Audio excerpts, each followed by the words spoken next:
ሰላም ጤና ይስጥልን ክቡራትና ክቡራን ተመልካቾቻችን ከናሁ ቴሌቪዥን ዞትር በዚህ ሰዓት ወደ እናንተ የሚደርሰው የዛሬ ዕለት ማክሰኞ ሰኔ 23 2018 ዓ.ም የተለያዩ የሀገር ቤትና የባህር ማዶ ስፖርታዊ መረጃዎች ከአሁን ሰዓት ጀምሮ ወደ እናንተ ይደርሳሉ። እስከ መረጃዎቻችን ፍጻሜ ድረስ አብራችሁን እንድትቆዩ የምንጋብዛችሁ የመረጃዎቹ አዘጋጅና አቅራቢ ገዛኸኝ ዱላ፣ የካሜራ ባለሙያችን ጋሻው ዳኛው ከኛ ጋር ቆይታ ያደርጋል። አብራችሁን ነው።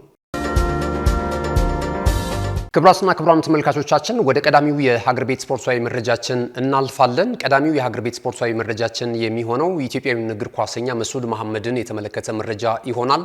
መስዑድ መሐመድ እንግዲህ ያለፉትን 20 ዓመታት በኢትዮጵያ እግር ኳስ ላይ ደምቀው ከታዩ ስፖርተኞች መካከል ወይም እግር ኳሰኞች መካከል አንደኛው ነው። በኢትዮጵያ ብሔራዊ ቡድን እንደዚሁም በኢትዮጵያ የተለያዩ ክለቦች ውስጥ በፕሪሚየር ሊጉ መጫወት የቻለ ነው። በዘላቂነት በባህሪውም እንደዚሁ ተመስጋኝ ከሆኑ ተጫዋቾች መካከል አንደኛው እንደሆነ ይታወቃል ማለት ነው። ይህ ተጫዋች እንግዲህ ጅማሮውን ያደረገው በክለብ ደረጃ በኢትዮ ኤሌክትሪክ ወይም ደግሞ የቀድሞ መብራት ኃይል ባለስ ነውና በዛ ስኬታማ ጅማሮውን ካደረገ በኋላ ለተለያዩ የኢትዮጵያ ክለቦች ተዘዋውሮ መጫወት ችሏል። በተለይ ደግሞ ከኢትዮ ኤሌክትሪክ ወደ ኢትዮጵያ ቡና እግር ኳስ ክለብ ነው ሰፊ ደጋፊ ወዳለው ታላቁ የኢትዮጵያ ቡና እግር ኳስ ክለብ ካመራም በኋላ የረዘም ያሉ አመታቶችን በፕሪሚየር ሊጉ በኢትዮጵያ ቡና እግር ኳስ ክለብ ውስጥ እየተጫወተ ቆይታ አድርጓል። በርካታ የከፍታና የዝቅታ በኢትዮጵያ ቡና እንግዲህ ጉዞ ውስጥ ማከናወን የቻለው ይህ ድንቅ ተጫዋች በቀጣይ ጫማውን ለመስቀል ስለመወሰኑ እየተቃረበ ነው የሚገኘው። የእግር ኳስ ህይወቱ እንዳበቃ እንደዚሁ ፍንጭ ሰጥቷል ማለት ነው። በቀጣይ በነገው ዕለት በተለይ የኢትዮጵያ ፕሪሚየር ሊግ የ2018 ዓ.ም የውድድር ዘመን የ38ኛ ሳምንት መርሃ ግብር የመጨረሻ ጨዋታዎች በሚከናወኑበት በተለይ ደግሞ የአሁኑ ክለቡ ድሬዳዋ ከተማ አርባ ምንጭ ከተማን በሚገጥምበት ጨዋታ ላይ ጫማውን መስቀሉን ወይም ከእግር ኳስ ዓለም መገለሉን ይፋ ያደርጋል ተብሎ መረጃዎች እየወጡ ነው የሚገኙት። መስዑድ መሐመድ ቀደም ሲልም እንዳነሳሁት በኢትዮጵያ እግር ኳስ ታሪክ በባህሪያቸው በመልካም ባህሪያቸው የእግር ኳስ ቤተሰቡን ከሚያከብሩ ለቡድን ጓደኞቻቸው እንደዚሁም ለአሰልጣኝ ስታፍ አባላት ትልቅ ክብር ከሚሰጡ እግር ኳሰኞች መካከል አንደኛው ነው ማለት ይቻላልና ረዘም ላሉ አመታቶችም ራሱን ጠብቆ ያለፉትን 20 ዓመታት ለእግር ኳስ ቤተሰቡ ጥሩ ተዝናኖትን ሲያስመለክት ነበር። እንዳለመታደል እንግዲህ የኢትዮጵያ ብሔራዊ ቡድንን በተለያዩ አጋጣሚዎች ተቀላቅሎ መጫወት ቢችልም ትልልቅ የዋንጫ ክብሮችን ማሳካት አልቻለም። በትልልቅ የውድድር መድረክ ላይም አልተመለከትነውም። ነገር ግን ተጫዋቹ ምን ያህል የእግር ኳስ ክህሎት እንዳለው ረዘም ያሉ አመታቶችን በመጫወት እንደዚሁም የአቋም መዋዠቅ እንኳን ሳይታይበት እንቅስቃሴ ማድረግ ይችላል ማለት ነውና በኢትዮጵያ እግር ኳስ ላይ ከማይረሱ አይረሴ ተጫዋቾች መካከል አንደኛው መስዑድ መሐመድ ነው ማለት ይቻላል። የተቃራኒ ክለብ ደጋፊዎች ጭምር እንኳን የዚህን ተጫዋች ብቃትና እንደዚሁ መልካም ባህሪውን ሁሉ ጊዜ ሲመሰክሩለት ይሰማል ማለት ነውና ከሚዲያ ባለሙያዎች ጋርም ያለው ግንኙነት በጣም ደስ የሚል ነው። እንግዲህ አንድ ስፖርተኛ የሚፈለግበትን የተሟላ ስብዕና ከያዙ የኢትዮጵያን እግር ኳሰኞች መካከል አንደኛው ነው።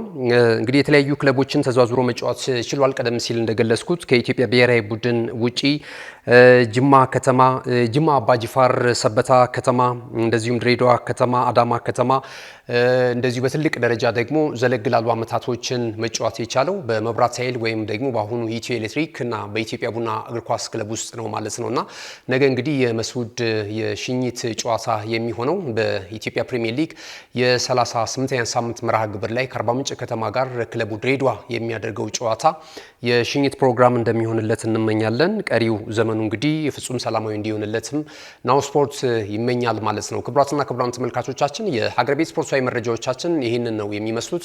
ስንመለስ በቀጥታ ወደ ባህር ማዶ ስፖርታዊ ጉዳዮቻችን የምናቀና ይሆናል። አሁንም ቆይታችሁን ከናሁ ቴሌቪዥን ጋር አድርጋችሁ ናሁ ስፖርትን ምርጫችሁ ስላደረጋችሁ እጅግ በጣም እናመሰግናለን። እንመለሳለን። እነሆ የምስራች! የ10 አየር መንገድ የበረራ ትኬት ለውድ ደንበኞቹ በተቀላጠፈና አስተማማኝ በሆነ መንገድ እያቀረበ ያለው በዚህም በደንበኞቹ የተመሰገነው ጉዞጎ አሁን ደግሞ ተደራሽነቱን በማስፋት ተጨማሪ ባንኮችን በማካተት ለውድ ደንበኞቹ የበለጠ አስተማማኝ ለመሆን ችሏል። የጉዞጎን አፕሊኬሽን ከአፕ ስቶር ወይም ከፕላይ ስቶር በማውረድ የመነሻና የመድረሻ ከተማዎትን መርጠው ዋጋ አወዳድረው የሀገር ውስጥም ሆነ ዓለም አቀፍ በረራ ማድረግ ካሰቡ የበረራ ትኬቶን ክፍያ በአቅራቢያው በሚገኙ ባንኮች አንድም በአካል በመሄድ ወይም በኦንላይን የክፍያ አማራጮች ክፍያዎትን በመፈጸም የበረራ ትኬቶን በእጅ ያስገቡ። ከዚህም በተጨማሪ እንደ ሁሉ ጊዜው ወደ ጉዞጎ የጥሪ ማዕከላችን 7473 በመደወል ከሙሉ የበረራ መረጃ ጋር የ24 ሰዓት የትኬት አገልግሎት ማግኘት እንደሚችሉ ስናበስሮ በታላቅ ደስታ ነው። ለበረራዎ ጉዞጎ!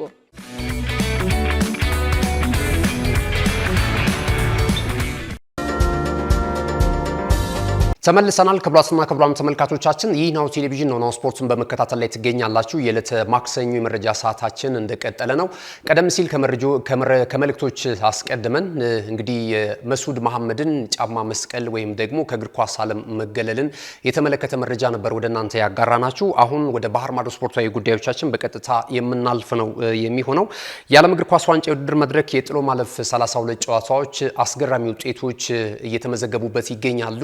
ያልተጠበቁ ብሔራዊ ቡድኖች ከውድድር መድረኩ ከወዲሁ እየተሰናበቱ ነው የሚገኙት። እንደዚሁም ደግሞ ያልተገመቱ ሌሎች ሀገራት ብሔራዊ ቡድኖች ደግሞ በዓለም ዋንጫው ቀጣይ ጉዟቸውን ማመቻቻታቸውንም እንደዚሁ እየተመለከትን እንገኛለን ማለት ነው። ዛሬም የጥሎ ማለፍ 32 ተጠባቂ ጨዋታዎች የሚከናወኑ ነው የሚሆነው። እንግዲህ የአራት ጊዜ የመድረኩ ሻምፒዮኗ ሀገር ጀርመን ከመድረኩ ተሰናብታለች ተሸንፋ በዩራጋይ ማለት ነውና በፓራጓይ ተሸንፋ ከውድድር መድረኩ በመለያ ምት ውጪ ሆናለች። አፍሪካዊቱ ሀገር ሞሮኮ ደግሞ ቀዳሚዋ ወደ ጥሎ ማለፍ 32ቱ የተቀላቀለች ሀገር ሆናለች ማለት ነው። ተጋጣሚዋን ኔዘርላንድን በማሰናበት ከውድድር መድረኩ ማለት ነውና ዛሬም እንግዲህ ቀጥለው የሚደረጉ ጨዋታዎች አሉ፣ እነሱ እንመለከታለን። ከዛ አስቀድመን ግን እንደ ሁልጊዜውም የዓለም እግር ኳስ ዋንጫ የውድድር መድረክ የተመለከቱትን ጥያቄዎች ወደ እናንተ የምናደርስ ነው የሚሆነው። ትላንት በነበረን የጥያቄና መልስ ፕሮግራማችን ላይ 3 ጥያቄዎችን ወደ እናንተ አደርሰናል። አንደኛው እንግዲህ በመከናወን ላይ በሚገኘው የ23ኛው የዓለም እግር ኳስ ዋንጫ የውድድር መድረክ ላይ ወደ ጥሎ ማለፍ 32ቱ ያላለፉ የአፍሪካ ሀገራቶች ስንት ናቸው የሚል ነበረ። በብቸኝነት እንግዲህ አንድ ሀገር ናት፣ ሰሜን አፍሪካዊቱ ሀገር ቱኒዚያ ብላችሁ የመለሳችሁ ተመልካቾቻችን በጣም ልክ ናችሁ። ቱኒዚያ እንግዲህ ከ10ሩ የአፍሪካ ሀገራት ብሔራዊ ቡድኖች በዚህ የዓለም እግር ኳስ ዋንጫ የውድድር መድረክ አስቀድማ ወደ ጥሎ ማለፍ 32ቱ ሳትቀላቀል የቀረች ብቸኛዋና ቀዳሚዋ ሀገር ነበረችና ይህንን ያላችሁ ትክክል ናችሁ። ሌላኛው በመከናወን ላይ በሚገኘው በዚሁ የዓለም እግር ኳስ ዋንጫ የውድድር መድረክ ላይ አትሪክ መሰራት የቻሉ ተጫዋቾች ስንት ናቸው፣ ማንና ማን ናቸው የሚል ነበር ሁለተኛው ጥያቄ ማለት ነው። እንግዲህ ፈረንሳዊ ኢንተርናሽናል ኦስማን ዴምቤሌ እና አርጀንቲና ኢንተርናሽናል የ8 ጊዜ ባሎን ዶር ክብር አሸናፊው ሊዮኔል አንድሬስ ሜሲ ብላችሁ የመለሳችሁ ተመልካቾቻችን በጣም ልክ ናችሁ። ሁለት ተጫዋቾች ናቸው እስካሁን ድረስ አትሪክ መስራት የቻሉት ወይም ደግሞ 3 ግብ በአንድ ጨዋታ ላይ ከመረብ ማሳረፍ የቻሉት ማለት ነው። አንደኛው ወይም ሶስተኛው ጥያቄያችን የነበረው የጨዋታ ግምት ነበረ። ብራዚል ከጃፓን ያደረጉት ጨዋታ ስንት ለስንት በሆነ ውጤት ይጠናቀቃል የሚል ትክክለኛውን የጨዋታውን የውጤት ግምት አድርሱን ነበር ያልናችሁ። እንግዲህ የብራዚል ብሔራዊ ቡድን ከመመራት ተነስቶ 2-1 በሆነ ውጤት ጃፓንን በማሸነፍ ወደ ጥሎ ማለፍ 16ቱ መቀላቀሉን እንደዚሁ አረጋግጧል ማለት ነው። ይህንን በትክክል ያደረሳችሁን ተመልካቾቻችን ልክ መሆናችሁን እናሳውቃለን። ስማችሁን ኋላ ላይ የምንጠራ ነው የሚሆነው። በቀጥታ ወደ መረጃዎቻችን እናልፋለን። እንግዲህ ትላንት የተደረጉ የጥሎ ማለፍ 32 ጨዋታዎች ነበሩ። ከትላንትና በስቲያ ነው ጅማሮውን ያደረገው። እንደምናስታውሰው ካናዳና እንደዚሁ ደቡብ አፍሪካ ባደረጉት ጨዋታ የካናዳ ብሔራዊ ቡድን ወደ ጥሎ ማለፍ 16ቱ መግባቱን አስቀድሞ ማረጋገጡ የሚታወስ ነው። ትላንት በተደረጉ ጨዋታዎች ደግሞ የብራዚል እና የጃፓን ጨዋታ የዕለቱ መርሃ ግብር መክፈቻ ነበረ። በኢትዮጵያ ሰዓት አቆጣጠር ምሽት 2 ሰዓት ላይ ጅማሮውን ያደረገው ይህ ጨዋታ እንግዲህ በጃፓን ነበረ የመጀመሪያውን ግብ ከመረብ ማሳረፍ የቻለው 29ኛው ደቂቃ ላይ ካይሹ ሳኖ ጎል አስቆጥሮ ጃፓናውያንን መሪ አድርጎ ነበረ። እንግዲህ በስቴዲየም የነበረው ድባብ በተለይ የጃፓን ብሔራዊ ቡድን ደጋፊዎች እጅግ በጣም ደስታቸውን መቆጣጠር አቅቷቸው ነበረ። የእግር ኳሷን ሀገር በዚህ የዓለም እግር ኳስ ዋንጫ የውድድር መድረክ ላይ 5 ጊዜ የዋንጫ ባለክብር መሆኗን ተከትሎ የአሁኑም ደግሞ የአሰልጣኝ ካርሎ አንቸሎቲም ስብስብ ከፍተኛ ግምት ከተሰጣቸው ብሔራዊ ቡድኖች መካከል ቀዳሚው መሆኑን ተከትሎ ይህንን ጎል ሲያስቆጥሩ እንግዲህ ወደር አልነበረውም ደስታቸው። የብራዚል ብሔራዊ ቡድን 1-0 በሆነ ውጤት እንግዲህ ተመራ ማለት ነው። ከዚያ በኋላ ከረፍት መልስ ነው ብራዚላውያን የበለጠ ጠንክረው ጨዋታቸውን በማድረግ ተደጋጋሚ ሙከራዎችን ካደረጉ በኋላ 56ኛው ደቂቃ ላይ እንግዲህ በዘንድሮ ዓመት ወይም ደግሞ በክረምቱ ይህ የውድድር ዓመት እንደተጠናቀቀ ማንቸስተር ዩናይትድን ለቆ ወደ አሜሪካ ማምራቱ የተረጋገጠው ብራዚላዊ ኢንተርናሽናል ካስሜሮ ነው 56ኛው ደቂቃ ላይ ጎል አስቆጥሮ የብራዚል ብሔራዊ ቡድን ወደ አቻ ውጤት ያመጣው። ገብርኤል ማጋሌዥ በግራ መስመር ያሻመለትን ኳስ በድንቅ ሁኔታ በግንባር ገጭቶ መረብ ላይ ያሳረፈው እንግዲህ የብራዚል ብሔራዊ ቡድንን ተስፋ የበለጠ ያነቃቃበትን ሂደት ተመልክተናል። በስቴዲየም የተገኙ የቀድሞ የብራዚል ብሔራዊ ቡድን ከዋክብቶችን ተመልክተናል። ትልቁ ሮናልዶ እንደነ ካካን የመሳሰሉ በቤቶ የ2002ቱን የዓለም እግር ኳስ ዋንጫ የውድድር መድረክ ሲነሳ የብራዚል ብሔራዊ ቡድን ስብስብ አባል የነበሩትን ታላላቅ ተጫዋቾች እንደ ሮናልዲኒዮ ጎቾ በስቴዲየም ተገኝተው ይህንን ጨዋታ ተከታትለውት ነበርና ይህንን ካስሜሮ ያቻነቱን ግብ ሲያስቆጥር ስቴዲየሙ እንደገና በብራዚሊያን ደጋፊዎች ደግሞ ደስታ የበለጠ እንግዲህ ያማረበትን ሁኔታ ተመልክተን ነበረ። ባቻ ውጤት ጨዋታው ቀጠለ። በዚያውም የሚጠናቀቅና ወደ ተጨማሪ ሰዓት የሚያመራ ይመስል ነበር የሁለቱ ብሔራዊ ቡድኖች ፍልሚያ። ነገር ግን 96ኛው ደቂቃ ላይ ተቀይሮ የገባው ገብርኤል ማርቲኔሊ እንግዲህ በባከነ ሰዓት ያስቆጥራት ጎል ብራዚል ብሔራዊ ቡድን ወደ ጥሎ ማለፍ 16ቱ እንድትገባ አስችሏቷል ማለት ነው። ሁለተኛው ጎልም ሲቆጠር እጅግ በጣም ልዩ ነበረ። ብሩኖ ጉማሬዥ ነው ይህንን ኳስ ደግሞ ማቀበል የቻለው አሻግሮ ገብርኤል ማርቲኔሊ በግሩም ሁኔታ ኳሱን ተቆጣጥሮ መረብ ላይ አዋህዶታልና የብራዚል ብሔራዊ ቡድን ወደ ጥሎ ማለፍ 16ቱ እንዲገባ የእንግሊዝ ፕሪሚየር ሊግ ታላላቆቹ ክለቦች በሀገር ቤት ደግሞ በርካታ እልፍ ደጋፊዎች ያሏቸው የማንቸስተር ዩናይትድ የቀድሞ ተጫዋች ልንለው እንችላለን፣ እንደዚሁም ገብርኤል ማርቲኔሊ የአርሰናሉ ተጫዋች ሁለቱ ናቸው እንግዲህ ለብራዚል ብሔራዊ ቡድን ጎል አስቆጥረው የብራዚል ብሔራዊ ቡድን ወደ ቀጣዩ ዙር እንዲያልፍ ያደረጉት ማለት ነውና እንግዲህ ጃፓንም አሳዛኝ ተሸናፊና ተሰናባች ናት ማለት ይቻላል። በተለይ የጃፓን ብሔራዊ ቡድን አሰልጣኝ ጨዋታው እንደተጠናቀቀ የጃፓን ደጋፊዎችን በስቴዲየም የሚገኙትን ይቅርታ ሲጠይቁ ተመልክተናል። በተለይ ካይሹ ሳኖ ያስቆጠራት ጎል እንግዲህ እስከ መጨረሻው ደቂቃ ድረስ ባቻ ውጤት እንዲጓዙ አስችሏቸው ነበረ። ለሜንዝ ነው የሚጫወተው ይሄ ተጫዋች በቡንደስሊጋው ማለት ነው።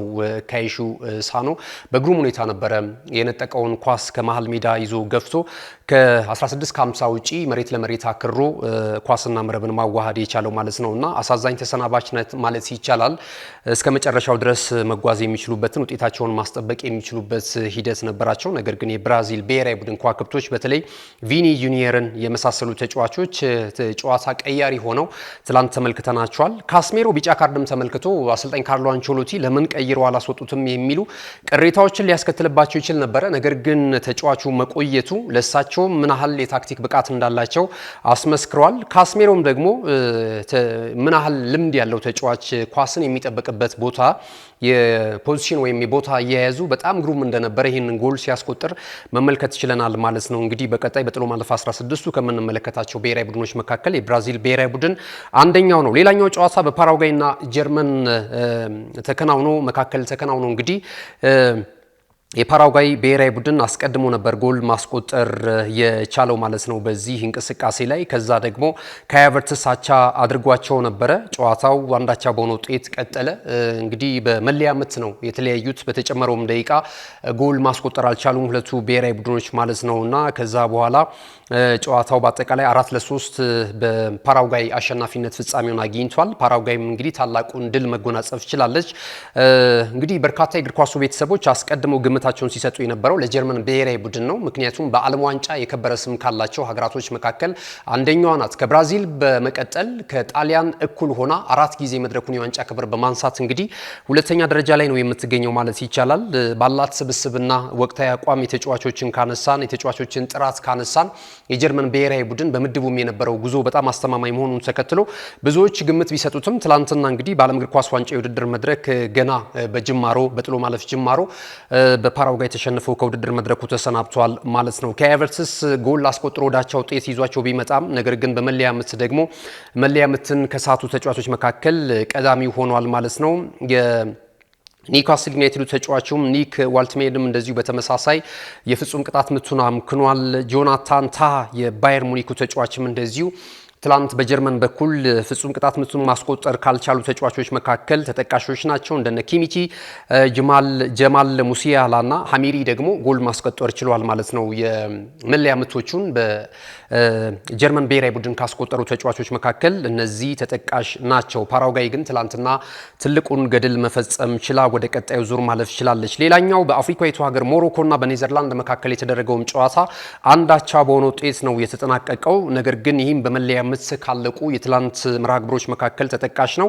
የሞሮኮ ብሔራዊ ቡድን 3-2 በሆነ ውጤት በማሸነፍ ወደ ጥሎ ማለፍ 16ቱ መግባቱን በመለያ ምት እንደዚሁ አረጋግጧል። ትላንትና እንግዲህ ኮዲ ጋክፖ 72ኛው ደቂቃ ላይ ጎል አስቆጥሮ የኔዘርላንድ ብሔራዊ ቡድን ወደ ጥሎ ማለፍ 16ቱ ለመግባት የሚያስችላትን ጥሩ ትራክ ላይ እንድትገኝ አስችሎ ነበረ። ነገር ግን ጨዋታው ሊጠናቀቅ 91ኛው ደቂቃ ላይ ኢሳ ዲዮፕ ጎል አስቆጥሮ የሞሮኮ ብሔራዊ ቡድን ወደ አቻ ውጤት ዳግም እንዲመጣና ተስፋ እንዲሰንቁ አድርጓቸዋል ማለት ነው። እንግዲህ ጨዋታው አንዳቻ በሆነ ውጤት ከተጠናቀቀ በኋላ በተሰጠው የመለያ ምት ትላንትና ያልተጠበቁ የኔዘርላንድ ብሔራዊ ቡድን ተጫዋቾች ናቸው የመለያ ምቱን ያመከኑት። ጀስቲን ክላይቨርት ይታወቃል። አባቱም በኔዘርላንድ ብሔራዊ ቡድን ረጅም ዓመታትን መጫወት የቻለና ስኬታማ ተጫዋች ነው ማለት ይቻላል። ነገር ግን ትላንት በነበረው እንቅስቃሴ የፍጹም ቅጣት ምቱን ካመከኑ ወጣት ተጫዋቾች መካከል አንደኛው ጀስቲን ክላይቨርት ነው። እንግዲህ በበርንማውዝ እግር ኳስ ክለብ ውስጥ በእንግሊዝ ፕሪሚየር ሊግ ይህን ተጫዋች እናውቀዋለን፣ ጎሎችን ሲያስቆጥር። ትላንት ግን ሀገሩን መስዋዕትነት የሚያስከፍል የመለያ ምት ያመከነበትን ምሽት ማሳለፍ ችሏል። ኮዲ እንደዚሁ የቲምበር ወንድም ማለት ነው ለኔዘርላንድ ብሔራዊ ቡድን ትላንትና እንግዲህ እሱም የፍጹም ቅጣት ምት ካመከኑ ተጫዋቾች መካከል አንደኛው ነው።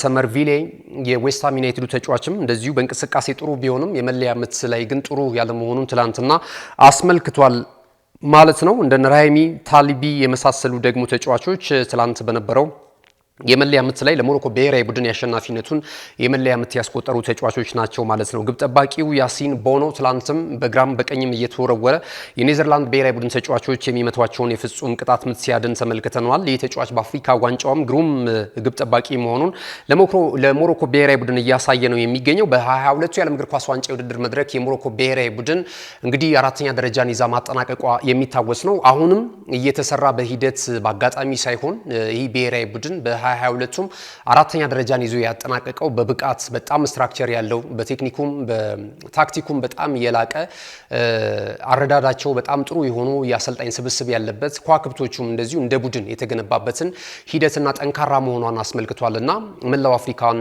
ያኮራ ውጤት ማስመዝገብ ችሏል። ትላንት በነበረው እንቅስቃሴ በቀጣይም ረጅም ጉዞ ያደርጋሉ ተብሎ ተስፋ ከተጣለባቸው የአፍሪካ ሀገራት ብሔራዊ ቡድኖች በቀዳሚነት ሞሮኮን እየተመለከትን እንገኛለንና ትላንት እንግዲህ ታላቋን ኔዘርላንድን የዘረረችበትን ሂደት አይተናል። ዛሬ ምሽት የሚደረጉ ጨዋታዎች አሉ። ኮትዲቫር ከኖርዌይ ጋር ምሽት 2 ሰዓት ላይ የሚደረግ ጨዋታ ነው። በኢትዮጵያ ሰዓት አቆጣጠር ምርጥ ሰዓት ጅማሯቸውን ከሚያደርጉ ጨዋታዎች መካከል ልንጠቅሳቸው እንችላለን። እንግዲህ በኮትዲቫር ብሔራዊ ቡድንም በጣም ጥሩ የሚባሉ በአውሮፓ የምናውቃቸው ትልልቅ ተጫዋቾችን ስብስብ የያዘ ነው። የኖርዌይ ብሔራዊ ቡድን ደግሞ እንደነ ማርቲን ኦዲጋርድ እና ሄርሊንግ ብራውት ሃላንድ በጣም ትላልቅ በአውሮፓ ያሉ ተጫዋቾች ስብስብ ነው። ስለዚህ ከ28 ዓመታት በኋላ ወደዚህ ዓለም ዋንጫ የመጡት የኖርዌይ ብሔራዊ ቡድኖች ከኮትዲቫር የሚያደርጉት ጨዋታ ይጠበቃል። ሌላው ፈረንሳይና ስዊድን ደግሞ ምሽት 5 ሰዓት ላይ እንደዚሁ ይገናኛሉ። በሁለቱም ብሔራዊ ቡድኖችም በኩል ትልልቅ ተጫዋቾች አሉ። ለምሳሌ ያህል በፈረንሳይ ብሔራዊ ቡድን እንደነ ክሊያን ምባፔ ከዛ ባለፈ እንደነ ኦስማን ዴምቤሌን ማንሳት እንችላለን።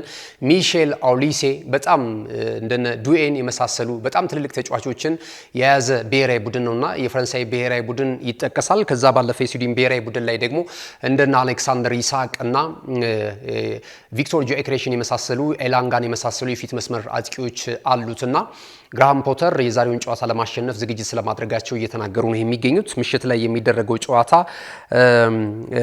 ዴሻፕ እንደዚሁ ከግራሃም ፖተር የሚያገናኘው ጨዋታ በታክቲክም በጣም ላቅ ያለ የእግር ኳስ አረዳድ ስላላቸው ሁለቱ አሰልጣኞች እንግዲህ ምሽት ላይ የሚያስመለክቱ ጨዋታ ይጠበቃል። ሜክሲኮ ከኢኳዶር የሚያደርጉት ሌላኛው የጥሎ ማለፍ 32 የዕለቱ የማሳረጊያ ጨዋታ ሌሊት ላይ የሚከናወን ነው የሚሆነው።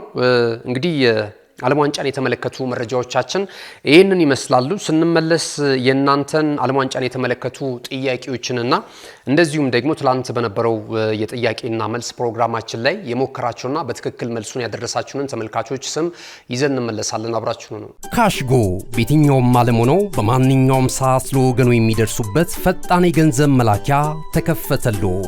ማስተርና ቪዛ ካርዶን በመጠቀም ከ5 እስከ 20 ዶላር የሚልኩበት አዲስ የገንዘብ መላኪያ መንገድ። ካሽጎን ለየት የሚያደርገው የትኛውም የገንዘብ ዝውውር በፍጥነት አገልግሎት ከመስጠቱም ባሻገር ለማንኛውም አገልግሎት ምንም አይነት ክፍያ አለመጠየቁ ነው። በሀገራችን ታሪክ ገንዘብን ከውጪ ወደ ሀገር ቤት በማስተላለፍ በመተግበሪያ መልክ አገልግሎት መስጠት የጀመረው የመጀመሪያው ሀገር በቀል የገንዘብ መላኪያ ዘዴ ካሽጎ ከ4500 በላይ ባሉ የባንክ ቅርንጫፎች አገልግሎት እየሰጠ ይገኛል። ገንዘቦን በሰኮንዶች ልዩነት ውስጥ ይፈልጉ በአካውንቶ ወይንም በእጆ ቆጥረው የሚወስዱበት ልዩ ዘዴ። በቅርቡ ሁሉንም ኢትዮጵያዊ ባለቤት ለማድረግ ጉዞ የጀመረው ካሽጎ ዛሬውኑ መተግበሪያውን በስልኮ ላይ በመጫን የአገልግሎቱ ተጠቃሚ ሆኑ። ፍጥነት መለያችን፣ ኢትዮጵያን መክፈቻችን፣ ካሽጎ ነው መላኪያችን። ካሽጎ የአዲሱ ትውልድ ብራንድ። ተመልሰናል። ክቡራትና ክቡራን ተመልካቾቻችን የመረጃችን የመጨረሻው ምዕራፍ ላይ ነው የምንገኘው። ወደ እናንተ የሚደርሱትን ዕለታዊው የና ስፖርት ጥያቄዎችን እንደዚሁም ደግሞ አጫጭር ስፖርታዊ መረጃዎችን ወደ እናንተ የምናደርስ ይሆናል። ትላንት በነበረን የጥያቄና መልስ ላይ የተሳተፋችሁ ተመልካቾቻችንን እያመሰገንን ከዚህ በኋላ እንግዲህ ስማችሁን ከፍ የምናደርግ ነው የሚሆነው። ትላንት የነበሩትን ጥያቄዎች እናስታውስና በቀጥታ መልሶችን ወደ እናንተ እናደርሳለን። አንደኛው መልስ የሚሆነው ቱኒዚያ ናት። ከዓለም እግር ኳስ ዋንጫ የውድድር መድረክ በቀዳሚነት የተሰናበተችው አፍሪካዊቷ ሀገር ቱኒዚያ ነበረች። እንዲሁም ደግሞ እየተከናወነ በሚገኘው የ23ኛው የዓለም እግር ኳስ ዋንጫ የውድድር መድረክ ላይ ሁለት ሃትሪክ ነው እስካሁን ድረስ የተሰራው። ሁለቱንም ሃትሪክ የሰሩት ደግሞ ተጫዋቾች አርጀንቲናዊው ሊዮኔል አንድሬስ ሜሲ እና እንደዚሁም ፈረንሳዊው ኦስማን ዴምቤሌ ናቸው። ሁለት ሃትሪክ ብላችሁ የመለሳችሁ ሊዮኔል አንድሬስ ሜሲ እና ኦስማን ዴምቤሌ ያላችሁ ተመልካቾቻችን እጅግ በጣም ልክ ናችሁ። እንደዚሁ ደግሞ የብራዚል ብሔራዊ ቡድን ከጃፓን ጋር ያደረጉትን የጥሎ ማለፍ 32 ጨዋታ በብራዚል ብሔራዊ ቡድን 2-1 አሸናፊነት ይጠናቀቃል ብላችሁ የመለሳችሁ ተመልካቾቻችን ወይም የገመታችሁ ተመልካቾቻችን በጣም ልክ ናችሁ። ትላንት ከነበረው ተሳትፎ እንግዲህ የነቃ ተሳትፎ ስታደርጉ የነበራችሁ ተመልካቾቻችንን ስም እንጠራለን። ኃይሉ ቶሎሳ የዘወትር አድማጫችን ነው። እጅግ በጣም እናመሰግናለን። 2-1 በሆነ ውጤት ብራዚል ታሸንፋለች ብሎ በትክክል የጨዋታ ግምቱን አድርሶናል። ከዛም ባለፈ በፕሮግራማችን አቀራረብ ላይ ማስተያየት ሰጥተናል። ስለዚህ ኃይሉ ቶሎሳን እጅግ በጣም እናመሰግናለን። ቃሲም ረዲ ናቲ ብሬ ደቡብ አፍሪካ ነች ብሎ ነበር። ነገር ግን ቱኒዚያ መሆኗን ቀደም ሲል መልሱን ወደ እናንተ አድርሰናል። መሐመድ አሰን ሜሲና ደምቤሌ ናቸው ሃትሪክ መስራት የቻሉት ብሎ በትክክል መልሱን አድርሶናል። እንደዚሁ ጂያን ኮሎጂ የተባለ ተመልካቻችንም የተሳተፈበትን ሁኔታ ተመልክተናል። ቢላል ጀማል ሜሲና ኦስማን ብሏል። ሸምሱ የዘወትር ተመልካቻችን ነው። ከሳውዲ አረቢያ ነው እየተከታተለን የሚገኘው ከባህር ማዶ። እጅግ በጣም እናመሰግናለን ሸምሱ። ሰገነት እንዲሁም ቲኪ ኦስማን ዴምቤሌና ሊዮኔል አንድሬስ ሜሲ ናቸው በትክክል መልሱን አግኝቶታል። ከዛ ባለፈ መሐመድ አሰን በሱ ቃል አየነው፣ ኤልያስ ለማ፣ እስክንድር ክፍሌ፣ ጋሹ ባህሩ፣ ኤልያስ አብዱል አህሚድ፣ አሌክስ ባሎዊ፣ ንጉሴ ተሰማ፣ ዘመድ፣ ሻውል ዳኜ፣ ሜሲ፣ ዴምቤሌ ብራዚል ግን 3-1 በሆነ ውጤት ያሸንፋል ብለው ነበረ። ነገር ግን ጨዋታው 2-1 በሆነ ውጤት በብራዚል አሸናፊነት ነው የተጠናቀቀው። ሻውል ዳኜ እጅግ በጣም እናመሰግናለን። የዘወትር ተመልካቻችን ናቸው። ሽመልስ ጌታቸው፣ አሌክስ ባዮሊ፣ ወንዶሰን በትክክል መልሱን ካገኙ ተመልካቾቻችን መካከል አንደኛው ነው። አስናቀ ኢመርም በተመሳሳይ እንደዚሁም ትክክለኛውን መልስ አድርሶናል። አሰግድ ዘራይ፣ ሸለመ አሼ፣ ኤልያስ ለማ፣ ከበደ ኤርከታ፣ ወንድሙ ወንዴ፣ ረዲ ጀማል፣ ወርቁ ገቢሳ፣ ገነነ ታዬ፣ አረጋ ሸንቁጤ፣ ማስረሻ አቡዬ ናቸው። ትላንት በነበረን የጥያቄና መልስ ላይ የነቃ ተሳትፎ በማድረግ ሙከራና ትክክለኛ መልሳቸውን ያደረሱን ማለት ነው። እጅግ በጣም እናመሰግናለን ለተሳትፏችሁና ለምታደርሱን ሀሳብ አስተያየት ማለት ነው። የዛሬውን ሁለተኛና ሶስተኛውን ጥያቄ ወደ እናንተ እናደርስና የመረጃ ሰዓታችንን የምናጠናቀቅ ነው የሚሆነው። አጫጭር ስፖርታዊ መረጃዎችም ይኖሩናል። በእርግጥ እንግዲህ የመጀመሪያው ጥያቄ የዛሬ የናሁ ቴሌቪዥን የዕለተ ማክሰኞ የሚሆነው እንግዲህ እስካሁን ድረስ በዓለም እግር ኳስ ዋንጫ የውድድር መድረክ ላይ ካየናቸው ፈጣን ሃትሪኮች የማን ነው? የትኛው ተጫዋች ነው ይህንን ፈጣኑን ሃትሪክ መስራት የቻለው? በየትኛውስ የዓለም ዋንጫ ነበረ? በዓለም ዋንጫ ታሪክ ፈጣኑ ሃትሪክን መስራት የቻለው የትኛው ተጫዋች ነው? በየትኛውስ የዓለም ዋንጫ ነው? ይህንን ነው የዛሬ የናሁ ስፖርት የመጀመሪያው ጥያቄያችን የሚሆነው ማለት ነው። አጫጭር ስፖርታዊ መረጃዎችን ስንመለከት የተለያዩ የዝውውር መረጃዎችን እየተመለከትን እንገኛለን። የአርሰናልን ሁለት መረጃዎች ወደ እናንተ እናደርስ። አንደኛው የሚሆነው የክሪስቶስ ቱሊዝን የተባለውን ተጫዋች ነው። እንግዲህ ቶሊዝን ለማስፈረም አርሰናል ከፍተኛ እንቅስቃሴ በማድረግ ላይ እንደነበረ የሚታወቅ ነው። አሁንም ዳግም ስሙ ከተጫዋቹ ጋር እየተያያዘ ይገኛል። ይህ ግሪካዊ ኢንተርናሽናል 24 ዓመቱ ላይ ነው የሚገኘው። በቤልጂየሙ ክለብ ብሩዥ ነው እየተጫወተ የሚገኘው። የተለያዩ ክለቦች ይህን ተጫዋች ለማስፈረም ፍላጎት አላቸው። አርሰናል ለዝውውሩ 40 ሚሊዮን ፓውንድ እንደቆረጠ እየተነገረ ነው የሚገኘው። በቅድሚያ 34 ሚሊዮን ፓውንድ እየታየ የሚከፈል ደግሞ 6 ሚሊዮን ፓውንድ እንደዚሁ ለተጫዋቹ ባለንብረት ክለብ ብሩዥ የሚከፈል ስለመሆኑ እየተነገረ ነው የሚገኘው ማለት ነውና የመስመር አጥቂ እጅግ በጣም ድንቅ ብቃትና ጥሩ የእግር ኳስ ክህሎትና ተሰጥኦ እንዳለው በርካታ የእግር ኳሱ ሊቃን እየመሰከሩለት ነው የሚገኙት። ትልልቅ ክለቦች ቢፈልጉትም ነገር ግን ወደ እንግሊዝ ፕሪሚየር ሊግ መምጣት የልጅነት ህልሙ መሆኑን ለጓደኞቹ ነግሯቸዋል ነው የተባለው። ስለዚህ እንግዲህ አንዳይ ቤርታ ቀጣይ ስራቸው ይህንን ተጫዋች ወደ ኤምሬትስ ለማምጣት ሰፊውን እንቅስቃሴ ያደርጋሉ የሚሉ መረጃዎች እየወጡ ነው የሚገኙትና የክሪስቶስ ቱሉዝን ተጫዋች ወይም ደግሞ የክሪስቶስን ቲሎዚንን ለማምጣት ፍላጎት እንዳላቸው እየተነገረ ነው የሚገኘው ማለት ነውና መድፈኞቹን በቀጣይ ከሚቀላቀሉ ተጫዋቾች መካከል ይህ ተጫዋች ስሙ በስፋት እየተያዘ ነው የሚገኘው። ሌላኛው የማርቲን ኦዲጋርድን ጉዳይ የብዙ የመገናኛ ብዙሃን እየዘገቡት ነው የሚገኙት። የቀድሞ የፕሪሚየር ሊጉ ተጫዋቾችም ለሌላ ክለብ እየተጫወቱ የሚገኙትም አሁን ላይ በትንታኔ እያገለገሉ የሚገኙ ተጫዋቾችም እንደዚሁ እየመሰከሩለት ይገኛሉ። በተለይ አርሰናል ይህንን ተጫዋች አሳልፎ የሚሰጥ ከሆነ ማርቲን ኦዲጋርድን ወደ ሌላ ክለብ የሚሸኝ ከሆነ በክረምቱ የተጫዋቾች የዝውውር መስኮት ላይ ፍጹም እብደት ነው ሲል የቀድሞ የማንቸስተር ዩናይትድ ኮከብና የቡድኑ ማንበል ሆኖ ዛሬም ድረስ አነጋጋሪ ሀሳቦችን በመስጠትና የእግር ኳሱ ቤተሰቦች ትኩረት ከሚያርፍባቸው የእግር ኳሱ ሰዎች መካከል አንደኛው የሆነው ሮይ ኪን ተናግሯል ማለት ነውና ሮይ ኪን በፍጹም አርሰናል ማርቲን ኦዲጋርድን የሚሸጥ ከሆነ ቡድኑን በይፋ እያፈረሰ እንደሆነ ይሰማኛል የሚል ሀሳብ ሰጥቷል። ተጫዋቹ አርሰናል አሁን ላለበት ከፍተኛውን ሚና መጫወት ከቻሉ ድንቅ የአማካኝ ስፍራ ተጫዋቾች መካከል ማርቲን ኦዲጋርድ ነው። በእርግጥ ባለፈው ዓመት ውጤታማ ጉዞን ማድረግ አልቻለም። አንድም በአሰልጣኙ ታክቲክ ነው፣ ሌላ በኩልም ደግሞ ጉዳት ነው የሚል ሁኔታዎችን እንደዚሁ አቻችሎ ነው ሀሳቡን የገለጸው ማለት ነው። ያም ቢሆን ግን በመጪው አዲሱ የውድድር ዘመን በእንግሊዝ ፕሪሚየር ሊግ ላይ የተሻለ ነገር ያሳያሉ ብዬ እምነት ከምጥልባቸው ተጫዋቾች መካከል ይህ ኖርዌይ ኢንተርናሽናል ማርቲን ኦዲጋርድ ነው። በፍጹም የአምበልነቱን ሚና ለዴክላን ራይስ ከመስጠት ይልቅ ራሱ ማርቲን ኦዲጋርድ በራስ መተማመኑን እንዲያጎለብት በቡድን ውስጥ አምበል ሆኖ ጭምር ነው መቀጠል አለበት የሚል ሀሳብ እንዳለው እየገለጸ ነው የሚገኘው ማለት ነው። እንግዲህ ማርቲን ኦዲጋርድ ከቡድኑ ጋር ሊለያይ ይችላል የሚሉ መረጃዎች ከወጡ ቀን ጀምሮ የተለያዩ ታላላቅ ክለቦች ይህንን ተጫዋች እየፈለጉት ነው የሚገኙት። በተለይ ደግሞ የስፔኑ ክለብ ሪያል ማድሪድ ዳግም የቀድሞ ተጫዋቹን ለማምጣት ፍላጎት አለው። እንግዲህ ከዚህ ቀደም ዘለግ ላሉ ዓመታቶች በቢ ቡድን በተለይ ተጫዋቷል። ዋንጫዎችንም አንስቷል። በዋናው ቡድን ስብስብ ውስጥ ባይጫወትም ረዘም ያለ ጊዜ ነገር ግን የቡድኑ አባልና የስኳዱ አባል ሆኖ እንግዲህ ትልልቅ ዋንጫዎችን ማንሳት ችሏል። ማርቲን ኦዲጋርድ ብዙ ጊዜ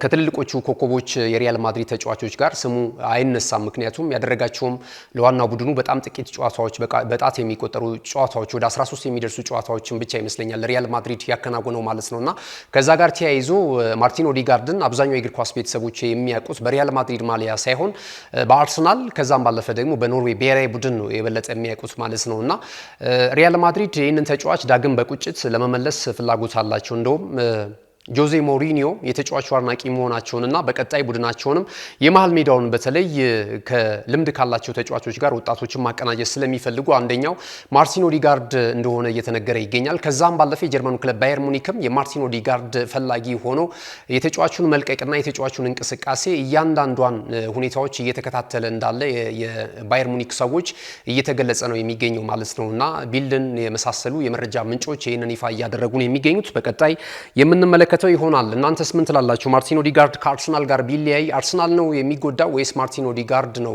የሚጎዳው? እስኪ ሀሳብ አስተያየታችሁን ስጡን። ማርቲን ኦዲጋርድ ምን ይጎሏል? በአዲሱ የውድድር ዓመት ከአርሰናል ጋር ቢቀጥል የትኛው አካል ነው ሊጠቀም የሚችለው? ማርቲን ኦዲጋርድ እንግዲህ ክለቡን ወደ ከፍታ ካመጡ ልክ ሮይ ኪን እንዳለው በሮይ ኪንስ ሀሳብ ትስማማላችሁ ወይ? በክለብ ውስጥ መቆየት አለበት ወይ የሚለውን ሀሳብ ልሰጡን ትችላላችሁ። ክቡራትና ክቡራን ተመልካቾቻችን ካለን ሰዓት አንጻር የመረጃ ሰዓታችንን እዚህ ላይ እናጠናቅቃለን። ምሽት ላይ የሚኖሩ አዳዲስ ስፖርታዊ መረጃዎችን ወደ እናንተ የምናደርስ ይሆናል። የጨዋታ ግምታችሁን እንድታደርሱን እንጋብዛችኋለን። ዛሬ ኮት ዲቫር ከኖርዌይ የሚያደርጉትን ጨዋታ ትክክለኛ የጨዋታ ግምትን እንድታደርሱን እና በእነዚህ ጥያቄዎቻችን እንድትሳተፉ ዳግም እንጋብዛለን። ካለን የሰዓት አንጻር የመረጃ ሰዓታችን በዚህ ይጠናቀቃል። መረጃዎችን ወደ እናንተ በማድረስ ገዛ ሄንዱላ የካሜራ ባለሙያችን ጋሻው ዳኛው ከኛ ጋር ቆይታ አድርገው ነበር። መልካም ጊዜ ይሁንላችሁ። ይዘህለት ብረራው